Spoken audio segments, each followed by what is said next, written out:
Imagine you are scrolling through your phone in a dark room late at night and you see a small robot arm trying to draw a circle. It starts out well, but then the pen slips and the robot makes a mess of the paper. You find yourself feeling a strange flash of anger or maybe a deep sense of pity for this little machine. Why does a piece of plastic and metal making a mistake make your heart beat a little faster? We often think that our emotions are these deep and sacred things that only another human can touch. We believe we are in control of our feelings and that it takes a great work of art or a tragic movie to make us cry or yell. But the truth might be much simpler and a little bit more uncomfortable. We are living in a time where our feelings are being manufactured by tiny digital moments that last only 15 seconds.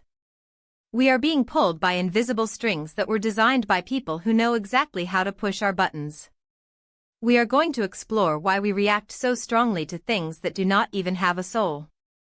We will look at how the internet has become a factory for creating small traumas and why the people making those moments often feel like they are losing themselves in the process. Most importantly, we will see how the very rules that help us create something new can eventually become a cage that keeps us from being real. On the surface, we believe that art is about beauty and that mistakes are things we should fix. The surface concept here is that a robot should work perfectly and a human should be happy when it does. We look at technology and we expect it to be a tool that makes our lives easier and more orderly. When we see a robot fail, we think it is a bug or a sign of poor design. On the surface, it seems like the people making videos online are just sharing their hobbies or their experiments. We think we are watching for entertainment or to learn something new. But on this surface level, we fail to see the invisible mechanism underneath. We do not realize that the mistake might be the most important part of the whole show. We assume that our reactions are natural and that the video is just a window into reality.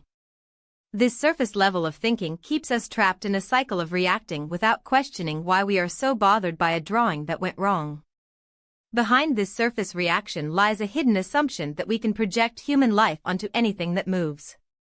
We often assume that the robot feels bad when it makes a mess because we would feel bad if we made a mess. This is a hidden trick of the human brain. We are hardwired to look for stories in everything. We assume that the person who made the video is just being honest, but the hidden reality is that they are following a very strict set of rules to keep us watching. They have learned that a traumatic ending is the best way to make sure we do not scroll away. We assume that more views mean more success, but the hidden truth is that chasing those views can turn a creator into a shell of themselves. There is a hidden trade-off between making something that goes viral and making something that is actually meaningful. We assume that we are the ones choosing what to watch, but the hidden reality is that we are being trained to crave a specific kind of frustration. This hidden logic is what powers the entire internet. It relies on the assumption that if you can make someone a little bit annoyed, you can own their attention for at least 12 seconds. This leads us to a structural pattern of how creativity works in the digital age. We see a pattern where creators start with a spark of joy, but then they find a formula that works and they get stuck in it. This is a structural trap. Once you know that a mistake makes people angry, you start to hide the mistake inside the machine on purpose. You begin to manufacture the very thing that used to happen by accident. This pattern turns art into a product and the artist into a cover artist of their own past work. We see this structure everywhere on our screens. Everything has to be quick and everything has to be dramatic.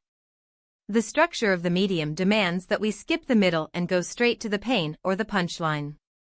This structural pattern rewards the loudest and the most upsetting voices while the quiet and slow ideas are left behind.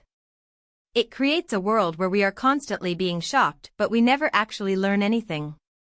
When we recognize this pattern, we can see that the internet is not just a place for videos but a factory for specific emotional responses. We can reframe our entire perspective by seeing these digital moments as a mirror of our own psychology. Instead of being angry at the robot, we can reframe the experience as a lesson in how easily we are manipulated. We can reframe the constraints of the internet as both a gift and a curse. Constraints can help us focus and make us more creative, but if we stay in them too long, they take away our humanity. We can reframe the act of taking a break as a powerful choice rather than a failure. Moving from being a producer of content to being a person again is a form of rebellion against the machine. We can reframe the annoying things we see online as intentional puzzles designed to test our patience. This shift in perspective allows us to step back from the screen and ask why we are giving our emotions away so cheaply. It turns the viewer from a victim of an algorithm into a conscious observer of their own mind. We start to see that the real art is not the robot drawing on the paper but the way the artist manages to draw a reaction out of us. Applying this to your daily life starts with the next time you feel a sudden spark of annoyance while looking at your phone. You can apply the rule of the 15-second pause. Before you leave an angry comment or share a video that upset you, ask yourself if this emotion was manufactured for you. You can apply the idea of constraints by looking at the rules you follow in your own work. Are you doing things because they are right or because you are afraid of what happens if you break the formula? Apply this by intentionally making a mistake that nobody sees just to remind yourself that you are more than a machine. You can apply the practice of taking a break when you feel like you are becoming a crappy cover artist of yourself. This might mean stepping away from a project that is successful but no longer makes you happy.